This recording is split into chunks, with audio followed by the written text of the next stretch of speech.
Pemirsa, seorang pasien BPJS yang mengeluhkan lamanya mendapatkan ruangan IGD justru menerima perundungan dokter dan tenaga kesehatan di media sosial.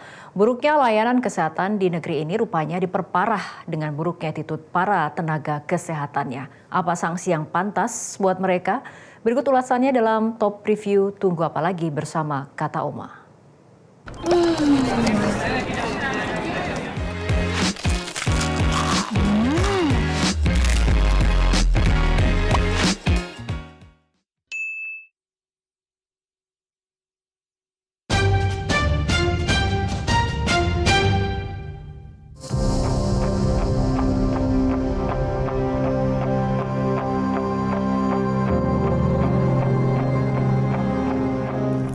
Rabu 22 Juli 2026, seorang pasien bernama Yurizal Tricairawan mengunggah keluhan mengenai waktu tunggu pelayanan BPJS.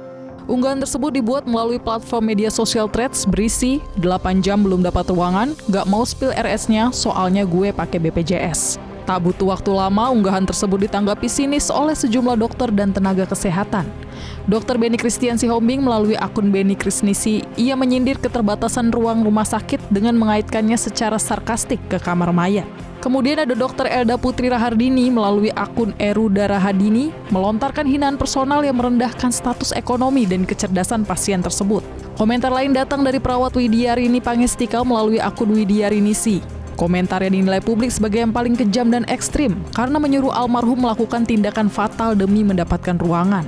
Komentar lain datang dari staf administrasi Norma Zahara melalui akun Norma Zahara. Isi unggahannya merundung kondisi fisik almarhum yang kala itu sedang lemas menahan sakit di IGD rumah sakit. Komentar kejam juga datang dari Hilda Clarissa Theophilus melalui akun Hilda Clarissa. Ia menuliskan komentar bernada ketus dan dianggap sangat tidak berempati. Setelah mengunggah keluhan itu dan mendapatkan berbagai rundungan dari oknum tenaga kesehatan, kondisi kesehatan pasien Yurizal Tricairawan terus menurun, hingga akhirnya ia meninggal dunia sekitar 1 minggu kemudian, tepatnya pada Jumat 31 Juli 2026. Konsil Kesehatan Indonesia atau KKI mengungkap ada 10 tenaga medis dan tenaga kesehatan yang melakukan perundungan terhadap pasien BPJS melalui media sosial. Mereka terdiri dari dokter umum, dokter gigi, perawat, hingga peserta program pendidikan dokter spesialis atau PPDS. Pimpinan KKI Muhammad Syahril menyebut seluruh kasus tersebut masih dalam tahap penelusuran. Para terduga berasal dari sejumlah rumah sakit dengan latar belakang yang beragam, mulai dari aparatur sipil negara, dokter umum, dokter gigi, perawat, hingga peserta PPDS. Menurut Syahril, rumah sakit tempat tenaga medis dan tenaga kesehatan tersebut bekerja juga memiliki tanggung jawab melakukan pembinaan dan pengawasan. Direktur rumah sakit diminta proaktif apabila ditemukan dugaan pelanggaran etika oleh pegawainya. Selain itu, KKI juga meminta organisasi profesi seperti Ikatan Dokter Indonesia maupun Persatuan Perawat Nasional Indonesia untuk ikut menelusuri dugaan pelanggaran sesuai kewenangan masing-masing. Pembinaan juga akan melibatkan fasilitas pelayanan kesehatan tempat mereka bekerja. KKI menegaskan hasil penelusuran akan menjadi dasar penentuan langkah selanjutnya sesuai ketentuan yang berlaku. Sementara itu, RSUP Dr. Sarjito Yogyakarta menghentikan stase dokter peserta program pendidikan dokter spesialis Elda Putri Rahardini yang berkomentar negatif terhadap pasien BPJS bernama Yurizal Tricairawan. Elda Putri Rahardini merupakan stase dokter PPDS yang berasal dari Fakultas Kedokteran Kesehatan Masyarakat UGM. Pihak RSUP Dr. Sarjito menegaskan komentar Dr. Elda yang juga menerima beasiswa LPDP itu merupakan unggahan pribadi dan tidak mewakili institusi.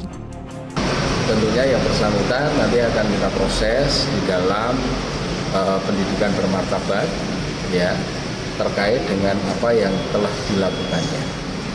Kemudian mulai hari ini yang bersangkutan sudah dinonaktifkan untuk mengikuti proses-proses yang terkait dengan pendidikan bermartabat, karena kami Sarjito dan LKPMK UGM ini sangat menjunjung tinggi mengenai penghormatan terhadap harkat martabat pasien dalam bentuk apapun. Para dokter dan tenaga kesehatan dalam kasus almarhum Yurizal akhirnya minta maaf ramai-ramai. Ini terjadi dalam rentang waktu 4 hingga 6 Agustus 2026. Aksi minta maaf ini dipicu oleh tekanan luar biasa dari publik setelah Yurizal meninggal dunia pada 31 Juli 2026.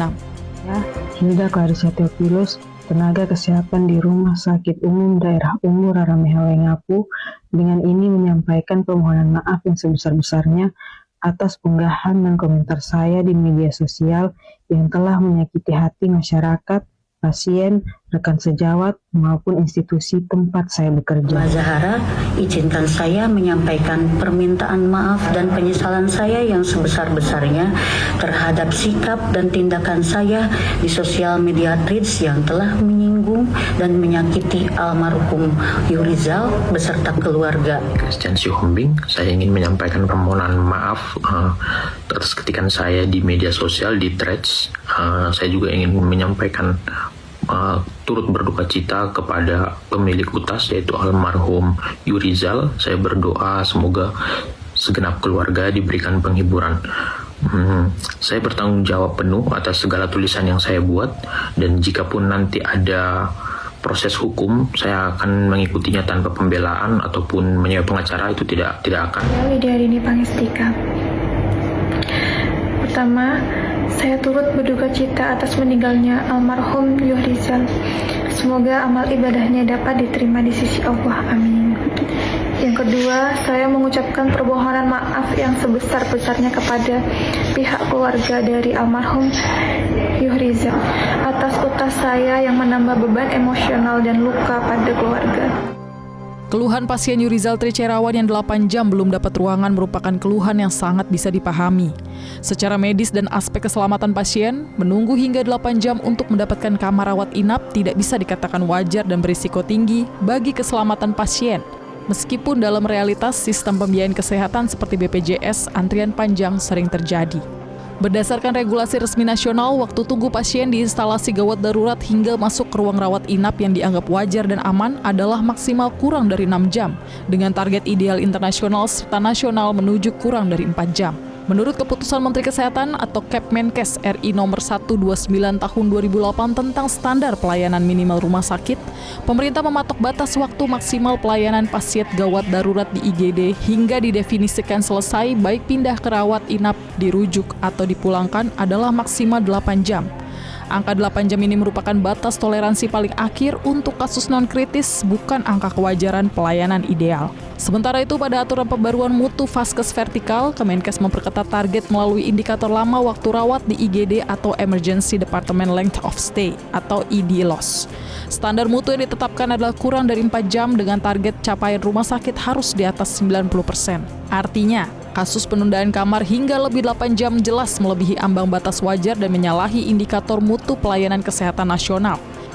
Dalam kasus Yurizal, penundaan hingga 8 jam, bahkan menurut sahabatnya almarhum baru mendapat kamar setelah 2 hari di IGD, menunjukkan adanya sumbatan besar atau bottleneck dalam pemindahan pasien dari IGD ke ruang perawatan.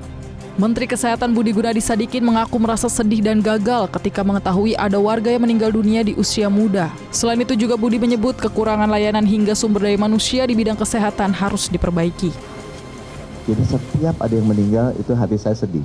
Apalagi kalau meninggalnya muda, saya merasa saya sebagai Menkes tuh gagal, kok teman-teman kita tuh ada yang meninggal muda. Jadi harusnya memang kita usahakan memberikan layanan terbaik lah, agar mereka bisa usianya lanjut sampai ke 76.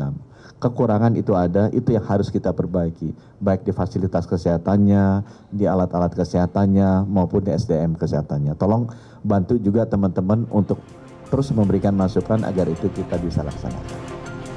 Sementara itu, DPR menyayangkan ada tenaga kesehatan yang memberikan komentar yang tidak berempati dan berharap ada pembinaan serta sanksi tegas. Peristiwa ini dinilai sebagai potret pelayanan kesehatan Indonesia yang belum memadai, sehingga anggaran negara harus memprioritaskan hak dasar warga atas layanan kesehatan. Dan apabila nantinya terbukti para pelaku melanggar kode etik profesi, saya berharap ada pembinaan dan sanksi etik yang tegas sesuai dengan ketentuan yang berlaku. Namun yang lebih penting, peristiwa ini juga menjadi potret bahwa kapasitas pelayanan kesehatan kita masih belum memadai. Saat ini ketersediaan fasilitas kesehatan dan juga tenaga kesehatan di banyak daerah masih jauh dari kebutuhan masyarakat. Karena itu saya juga berharap anggaran negara harus benar-benar diprioritaskan untuk bisa memperkuat pelayanan dasar. Jangan sampai masyarakat kita kesulitan ya untuk mendapatkan layanan kesehatan yang layak, karena melindungi hak masyarakat itu adalah kewajiban negara. Peristiwa ini sepatutnya menjadi pelajaran bagi pihak-pihak yang berada dalam layanan kesehatan. bagi dokter dan tenaga kesehatan agar sebaiknya tidak membiasakan diri berlaku jahat terhadap pasien. Bagi pemerintah, khususnya Kementerian Kesehatan, seharusnya memang meningkatkan standar layanan agar memenuhi ketentuan regulasi.